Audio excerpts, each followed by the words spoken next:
Bon, voilà, le fait d'avoir pu avancer un peu sur la voiture grâce aux dons qui ont été faits sur Ulule.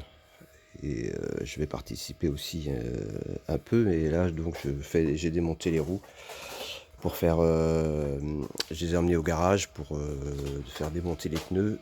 Et la semaine prochaine, je dépose les jantes au poudrage. Donc ça motive un petit peu pour relancer l'activité. Donc là, je suis en recharge des batteries. Donc j'en ai une, deux, trois, quatre, cinq, six. Une qui est là aussi. Par contre, il faut que je la mette à recharger, je vois. Euh, et là, je vais remettre un relais. J'en avais déjà mis un. Bon, j'avais un souci en fin de compte, c'est que j'ai un relais j'avais un relais pour deux batteries qui était sur la clé de contact et un coupe-circuit sur les deux autres. Sauf que le moteur continue à tourner, non pas en 48 volts, mais en 24 volts. Donc là, l'idée, c'est de remettre un deuxième coupe-circuit qui seront tous les deux actionnés par la clé. Et par contre, quand je couperai en sécurité ici, ça coupera tout.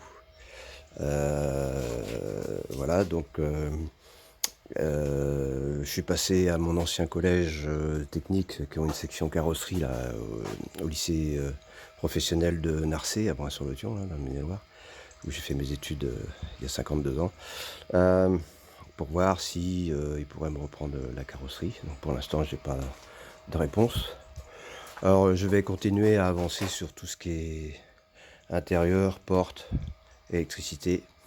Parce que là j'ai mon porte-fusible qui est dedans, qu'il faut que j'installe définitivement ici. Bon bah là, mon garage est partiellement couvert, donc déjà avec une bâche j'aurai moins d'eau à l'intérieur, parce que là, mine de rien, j'avais de l'eau dans les bacs à batterie. Et un petit peu d'eau au fond aussi. C'est pas complètement étanche parce que j'ai pas fait la fêtière, mais c'est 99% au sec maintenant. Voilà, bon bah l'arrière ça n'a pas trop bougé. Là j'ai un petit point de rouille là qu'il faut que je traite. Donc là j'ai recommandé des aérosols de Brunox parce que je trouve que c'est un produit qui me convient bien. Et puis finir tout ce qui est habillage interne. Voilà. Là je vais. Bah oui, hein, on voit que ça fait un petit moment que ça n'a pas servi, hein, là qui se sont installés. Hop, hop, le fil qui s'accroche dans le monsieur. Et puis je vais faire remettre la batterie de service, parce que j'ai 5 batteries. Donc 4 pour mettre 48 volts pour le moteur ici, avec la pompe hydraulique. Un petit rappel pour ceux qui suivent comme suivi. Le moteur hydraulique, c'est ce petit truc là. Ok. Et là, ça c'est le moteur électrique qui entraîne la pompe hydraulique qui alimente le petit moteur électrique via le distributeur qui est en dessous ici. D'ailleurs, il faut que j'inverse les tuyaux hydrauliques. Alors, je vais voir, je vais essayer de faire ça avec un ami là, parce que la pédale, normalement, quand j'appuie en haut, ça avance, quand j'appuie en bas, ça recule. Et là, c'est l'inverse, ils m'ont pas branché dans le bon sens. Donc voilà. Et par contre, quand c'est au neutre comme ça, c'est un frein moteur. Je pense que je vais même pas remettre des freins, vu que la voiture elle va avancer à 20 km/h. Dès qu'on relâche, dès qu'on referme le distributeur, on sent une secousse. Là, c'est un gros frein moteur en fin de compte. Vu que j'ai les freins à main qui fonctionnent à l'arrière, avec ce frein à main là que j'ai remis en console. Donc voilà, j'ai redéfait mon habillage de panneaux qui est là.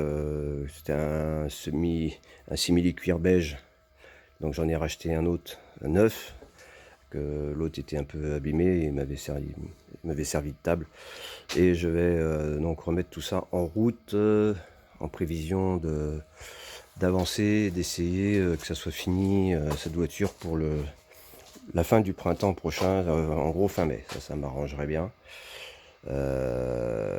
Si j'arrive à faire la peinture, ça sera déjà une bonne chose, vu que j'ai refait la grille, la calandre. Il me restera les fenêtres. Là, pour l'instant, j'ai pas le budget, mais ce sera un plexi aussi bien pour les fenêtres que pour les vitres des portières que le pare-brise. Et remettre tout ça en état. Enlever les toiles d'araignée. Voilà, bon, je vais essayer d'y rebosser un peu tous les jours maintenant que je suis à peu près à l'abri là. Pour remettre ça en route. Affaire à suivre.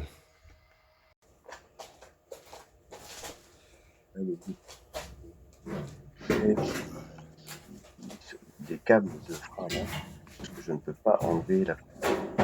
Et vu qu'il faut que je pose le deuxième relais sous cette plaque, il faut que je perce le rivet, que je chasse, et je remettrai un écrou, c'est un écrou plus tard pour le remonter, mais au moins ça me permettra d'avoir accès à cet emplacement-là.